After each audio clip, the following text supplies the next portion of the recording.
This bowl that I'm going to be making is a segmented bowl, but in typical Jackman fashion, I'm going to make it as painful as possible for myself.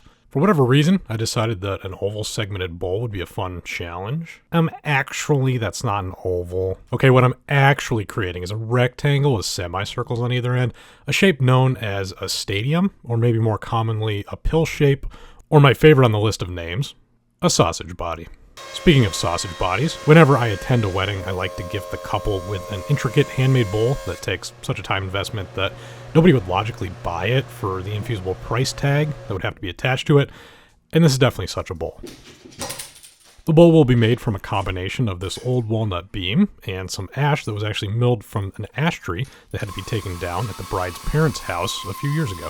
Where these two species meet on the straight sides of the sausage body is a topographical profile of a couple of sentimental spots for the couple, Yosemite National Park on one side, and ironically enough, the area near Laguna, California on the other side. Laguna Tools is a sponsor of this video, and they make all the tools that I'm using to mill down this material. It starts on the legendary 14BX bandsaw to resaw the walnut beam into thin material. The JX8 jointer gives me flat faces and edges, and then that is paired with the PX20 planer to bring all the pieces down to thickness. Later, I'll also use the Supermax 2550 drum sander for the final thicknessing. All of these machines are powerful and accurate, meaning that I can focus on the complications of this project and not have to ever worry about whether the tool can keep up with me. How do I keep track of my final milling dimensions? Great question. I do that with my cheat sheet right here. The width of these strips varies depending on the steepness of the curve of the bowl at that layer, and the length of the segments is determined using my, unsarcastically, favorite thing, math. 375. Numbers. I made my own spreadsheet specifically for this operation. You can actually download it on my website for free, so you can do the same. I just input the number of segments that I want and the diameter of each ring, and my spreadsheet spits out the angle that I need to cut the segments at, along with how long they should be on the long side of the segment, and how long a board will need to be to create enough segments for a whole ring. And another tool that I use that makes every segmented project stupid easy is the miter set, which sets my miter gauge to a perfect angle. You actually don't even have to worry about specific angles. You just move the peg to the number of segments in your circle, and then it'll set the angle perfectly every time. I prefer this to the alternative of setting an angle, then doing a test piece, and making adjustments. Given the compounding error, if you are even off by a fraction of a degree, that'll add up a lot when you multiply the error by 20. So this is my solution to that. Now with one ring complete, I just need to make 9 more. And that should be easy. Let's see how I managed to overcomplicate it.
if you were paying close attention during the glue up sequence, and I know that you weren't, you will have noticed that there are actually 3 types of ring glue ups.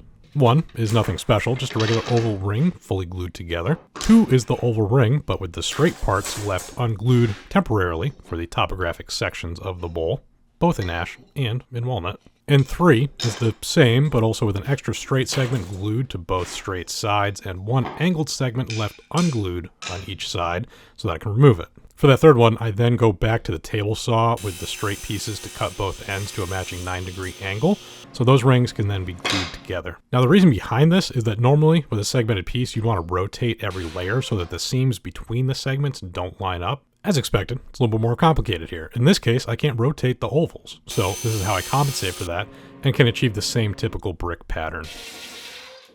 With the rings complete, I can finally add the topographic details to the sides after first sanding everything down to its final 1/2-inch finished thickness on my Laguna Supermax drum sander.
Now normally at this point in the process, you'd mount your segmented bowl to the lathe, turn it down to size, and then be done. But again, things aren't so easy this time, and I only have myself to blame.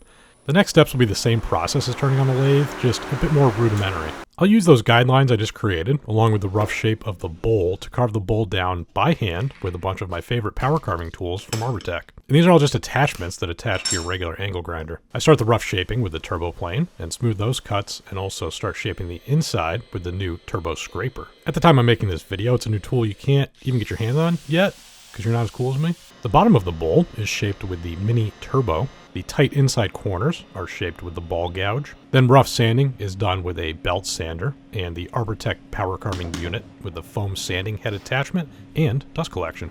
And finish sanding is done with a random orbit sander and Arbortech's contour sander, which is essentially just a mini random orbit sander for the angle grinder. And that's just a whole lot of words to say that I have a whole lot of work ahead of me still. So I guess I'll stop and let myself carve.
With the shaping complete, I need to varnish the bowl. But first, I move it over to my Laguna EX laser for an important pre-varnishing step. That recess that I made on the underside creates a lip for the bowl to sit on to reduce the surface area that's in contact with the table, which reduces the chance of it wobbling in the future. But this also provides me the perfect place to laser engrave the name of the couple, along with some other important information, including the locations shown in the topographic profiles on each side of the bowl.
Well, that's one fancy sausage body.